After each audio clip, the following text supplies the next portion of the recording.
देवी Bhagavatam Mahapuran doctor Kislay Pandey के साथ। सूत जी बताते हैं कि हे द्विजगण, ब्रह्मा विष्णु महेश से सेवित स्तुतिपरायण मुनिजनों के सतत ध्यान करने योग्य तथा योगियों को मुक्ति देने वाली भगवती के सुंदर एवं कोमल चरणों को प्रणाम करके मैं अब उस उत्तम पुराण का भक्तिपूर्वक विस्तार से वर्णन करूंगा, जो सब प्रकार के रसों से पूर्ण है, सब प्रकार के लक्षणों से परिपूर्ण है। उसे आप लोग सुने।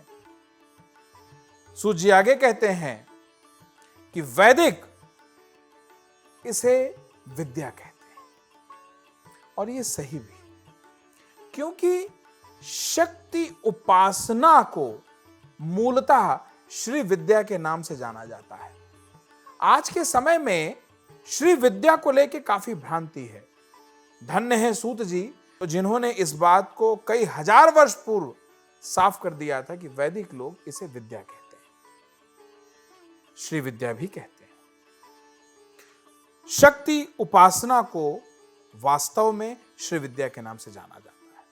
तो जब भी कभी आप श्री विद्या सुने तो आपको यह समझने में भ्रांति नहीं होनी चाहिए कि सीधे तौर पे ये राजराजेश्वरी माता महात्रिपुर सुंदरी मां जगत जननी जगदम्बा की उपासना की ओर इंगित कर रहा है।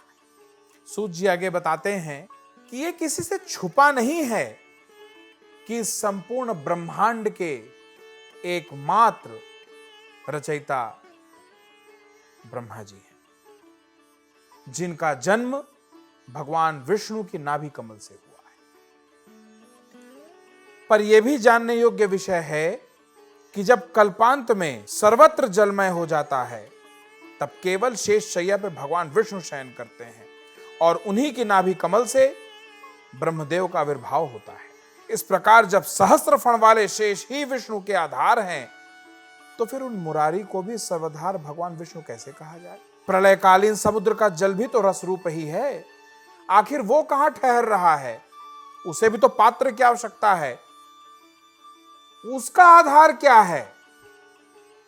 तो उसका आधार स्वयं परांबा है, जगत जननी मां जगदम्बा है, राजराजेश्वरी, मूल प्रकृति स्वामिनी, मूलाधार निवासिनी माता महात्रिपुर सुंदरी है। यहां उपस्थित और मुझे सुन रहे श्रोतागण से मेरा ये विशेष निवेदन है कि इस पे ध्यान दीजिए कि सूत जी कहते हैं कि योग निद्रा में लीन भगवान विष्णु को देखकर उनके नाभि कमल पर विराजमान ब्रह्मा ने जिस देवी की स्तुति की थी, मैं उन्हीं पराशक्ति राजराजेश्वरी माता महात्रिपुर सुंदरी भगवती के शरणागत हूं।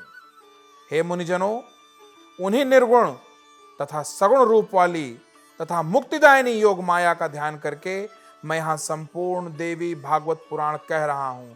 आप लोग सुनिए। ऐसा कहते हुए सूत जी आगे देवी भागवतम महापुराण के अध्यायों पे विशेष प्रकाश डालते हैं। ये ध्यान पूर्वक सुनिए इसको। यह श्रीमद् देवी भागवत नामक पुराण अत्यंत पवित्र एवं उत्तम है। इसमें 18,000 सुंदर श्लोक हैं। कृष्ण द्वैपायन द्वारा विरचित इस देवी भागवत पुराण में कल्याणकारी 12 स्कंध तथा कुल 318 अध्याय बताए गए हैं। उनमें से प्रथम स्कंध में 20 अध्याय हैं, द्वितीय में 12, तृतीय में 30, चतुर्थ में 25 अध्याय हैं, पंचम स्कंध में 35 अध्याय, षष्ठ में 31, सप्तम में 40, अष्टम में 24, नवम में 50 और दशम स्कंध में 13 अध्याय मुनिव्यास ने कहे हैं। इस प्रकार हे मुनिगण, एकादश स्कंध में 24 और द्वादश स्कंध में 14 अध्याय बताए गए हैं। इस प्रकार महात्मा व्यास जी ने इस महापुराण में अध्यायों की संख्या बताई है।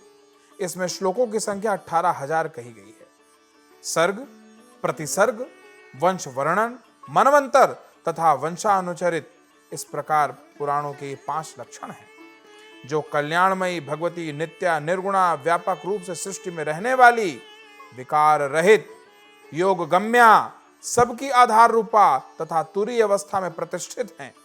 उन्हीं की सत्व की, राजसी, तामसी शक्तियां महासरस्वती, महालक्ष्मी और तथा महाकाली नामक देवियों के रूप में प्रकट हो। उन्हीं तीनों शक्तियों का सृष्टि के लिए शरीर धारण करना ही शास्त्र के विद्वान द्वारा सर्ग कहा गया है। तदनंतर जगत के सृजन, पालन, संहार के लिए ब्रह्मा, विष्णु, महेश की उत्पत्ति की है माता रानी ने, जिसे विद्वानों ने प्रतिसर्ग बताया है। सूत जी आगे बताते हैं कि 1.25 श्लोकों का महाभारत, जिसे इतिहास भी कहा जाता है, वो भी व्यास जी ने ही लिखा है और वेद सम्मत होने के नाते उसे 5वां वेद भी कहा जाता है। इसके बाद शौनक जी ने कहा कि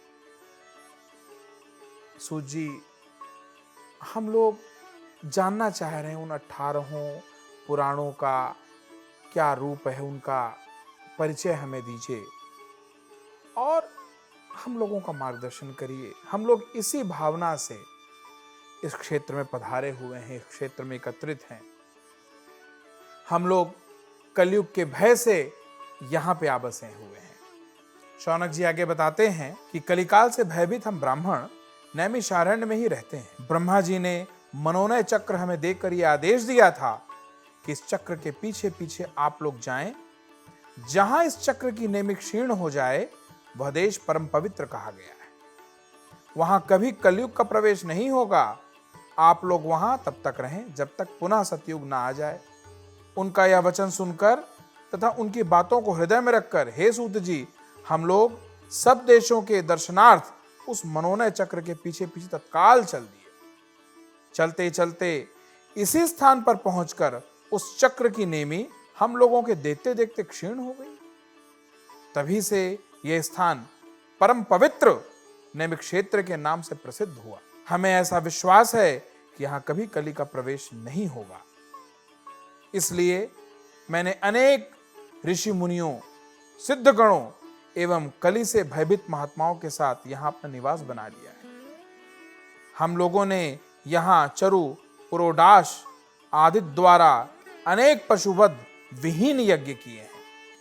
जब तक सतयुग ना आ जाए तब तक हम लोगों का यहीं रहने का दृढ़ निश्चय है। अब इसमें एक चीज ध्यान देने योग्य है कि शौनक जी विशेष तौर पे ये प्रकाशित कर रहे हैं कि उन्होंने पशु वध विहीन यज्ञ किए हैं। वास्तव में वही यज्ञ सर्वोत्तम माना जाता है जिसमें किसी की हानि ना हो। वही तंत्र सर्वोत्तम है जिसमें किसी प्रकार की तामसी चीजों का उपयोग न किया हो, कोई हिंसा ना हुई हो, किसी का प्राण न लिया हो, किसी को नुकसान पहुंचाने की नीयत से न किया गया हो। अब समय बदल रहा है। लोगों को धीरे धीरे कई तरह की भ्रांतियां हो गई हैं तंत्र को लेके। अब जहां तंत्र देखिए, लोगों के मन में पता नहीं कैसी कैसी चीजें निकल के आती हैं, जबकि तंत्र लोक संग्रहार्थ, लोगों के कल्याण के लिए ही आवाहन किया जाता था। अब लोगों को पता नहीं है, सही लोग बताने वाले नहीं हैं। जबकि पहले आदि गुरु शंकराचार्य ने इस मामले में काफी ज्यादा अध्ययन किया था और लोगों को जागरूक किया था। मंडन मिश्र जी ने इस पे काफी काम किया। पर अब समय के बीतते बीतते लोगों को धीरे धीरे लोगों का ध्यान, लोगों की रुचि अध्ययन से हटती गई। सुनी सुनाई बातों पे लोग बढ़ने लगे और तंत्र का रूप पूरी तरीके से बदल दिया गया। ये कुछ मूर्ख कह लीजिए या कुछ अनभिज्ञ लोग कह लीजिए, जिन्हें वस्तुतः तंत्र के संपूर्ण रूप का ज्ञान नहीं है, जो समझ में आया, जैसे समझ में आया उसको वैसे बढ़ा दिया। वास्तव में तंत्र अपने आप साधना की एक सबसे ज्यादा शक्तिशाली श्रृंखला है, या कहें कि शक्तिशाली श्रृंखलाओं में से एक है। तंत्र के माध्यम से सब कुछ संभव है। जी हां, सब कुछ संभव है, पर तंत्र वही उचित है जिसमें किसी प्रकार की हिंसा न हो, जिसमें किसी प्रकार की किसी को हानि न पहुंचाई जाए, जिसे कहते हैं पूरे तरीके से सात्विक रूप से तंत्र का अगर आवाहन किया गया है तो करने वाले को, कराने वाले को, दोनों को परस्पर बराबर लाभ होता है। कुछ लोग ऐसे होते हैं जो तंत्र को हिंसात्मक रूप से करते हैं, लोगों को नुकसान पहुंचाने के लिए करते हैं और उसके विभत्सतम रूप में उसको लेके जाते हैं। तो आप ध्यान दीजिए, ऐसे लोगों का बहुत बुरा अंत होता है, करने वाले का भी और करवाने वाले का भी। आप ये ना सोचें कि आपने किसी को बोल के कोई ऐसा तामसिक प्रयोग किया है तो उससे आप बचे रह जाएंगे ना, सबसे पहले आप ही लपेटे में आएंगे। और जो करने वाला आया है उसको मतलब आगे के लोक में उसका क्या होगा वो तो कल्पना मात्र से मैं सिहर उठता हूं, पर इसी लोक में उसकी बड़ी भयंकर दुर्दशा होती है। शरीर से बदबू आने लगेगी, धीरे धीरे कीड़े जैसे पड़ने लगेंगे, न जाने किस किस तरह के रोगों से वो ग्रसित हो जाएगा और वो क्षण प्रतिक्षण मृत्यु की कामना करेगा, उसको मृत्यु भी नहीं नसीब होगी अगर उसने तंत्र का गलत प्रयोग किया है या गलत तरीके से तंत्र का आवाहन किया है या गलत भावना से या गलत चीज की प्राप्ति के लिए उसने तंत्र का आवाहन किया है। आपका तंत्र में विश्वास सकारात्मक रूप से होना चाहिए, सकारात्मक चीज के लिए तंत्र का आवाहन होना चाहिए, सकारात्मक तरीके से होना चाहिए, अहिंसात्मक होना चाहिए।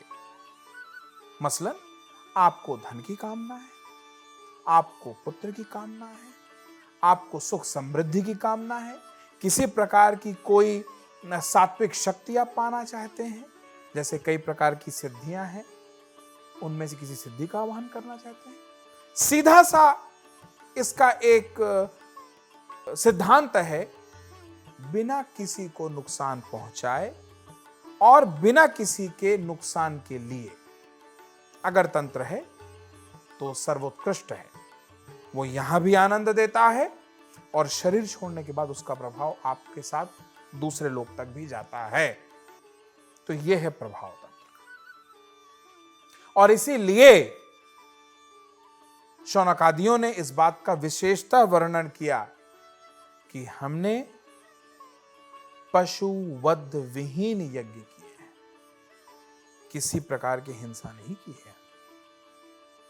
शौनकादि आगे कहते हैं कि हे सूत जी, यह हमारा सौभाग्य है कि हम और आप सब यहां एकत्रित हैं और इस शुभ अवसर का, इस पावन बेला का अवसर उठाते हुए हम आपसे ये निवेदन करेंगे कि आप जैसा प्रखर, सुंदर, सत्यवक्ता श्रीमद् देवी भागवतम महापुराण का पाठ करें और हम लोगों का इस लोक में व दूसरे लोकों में कल्याण सुनिश्चित करें। शौनकादि आगे कहते हैं कि हे सूत जी, महर्षि वेदव्यास ने जिस पवित्र पुराण को कहा है उसके मनोहर कथा चरित्रों को सुनने से हमारी कभी तृप्ति नहीं होती है। सभी गुणों का एकमात्र स्थान, परम पवित्र, समस्त संसार की जननी राजराजेश्वरी परांबा सर्वशक्तिमान भगवती के लीला नाट्य के समान विचित्र, सभी पाप समूहों का नाश करने वाले तथा सब प्रकार के अभिलाषाओं को पूर्ण करने वाले तथा भगवती के नाम से समन्वित श्रीमद् देवी भागवतम महापुराण को प्रकट कीजिए। तो फिर प्रेम से बोलिए जय माता की।